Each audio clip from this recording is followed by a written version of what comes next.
Have you ever noticed what happens when you pour all your energy into someone? You text first, put in the work, and they pull away. Then, the exact second you stop trying to force it, they notice you. They text. They autonomously step toward you. If you work harder at a job, you usually earn more money. In the physical world, effort closely correlates with visible results. But in human connection, applying maximum force often produces diminishing returns. It creates a strange dynamic where the human brain naturally resists the person who chases and becomes highly interested in the person who steps back. To understand how attraction actually functions, we have to throw out our standard logic of effort and reward completely. When we like someone, our instinct is to show it constantly. We reply instantly, clear our schedules, and make ourselves entirely available. But that constant presence eliminates tension. When your reactions are entirely known, your behavior becomes a fixed, predictable pattern. The brain requires uncertainty to generate excitement. If you fill every gap with attention, there's nothing left for the other person to wonder about, and curiosity disappears. Without physical or emotional space between two people, attraction has no room to expand. It suffocates. The alternative is a psychological state known as outcome independence. This doesn't mean acting cold or refusing to care. It means you are completely detached from needing the other person's validation to feel secure. By over-investing early on, you destroy the very distance required to keep the connection alive.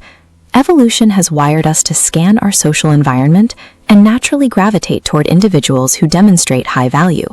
One of the strongest indicators of that value is emotional self-sufficiency. Being entirely content with your own life without needing someone else to complete it signals strength.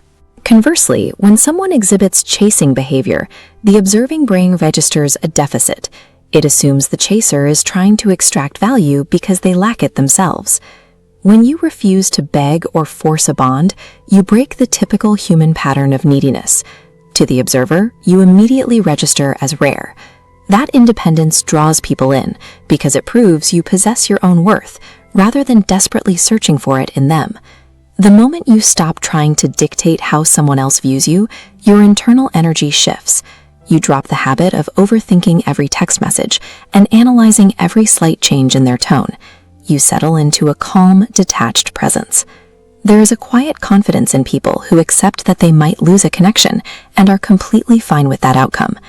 By choosing not to push forward, you alter the structure of the dynamic. You create a psychological vacuum. Nature abhors a vacuum. That empty space naturally pulls on the other person's curiosity, prompting their brain to cross the divide and fill the gap. The next time you feel the anxiety building and you get the sudden urge to double text, chase, or prove your worth, pause, take a breath, and ask yourself a simple question. Am I trying to control this situation, or am I confident enough to let it be? You cannot manufacture genuine interest through sheer force. Attraction thrives when you surrender control, step back, and allow the natural mechanics of space to bring people closer.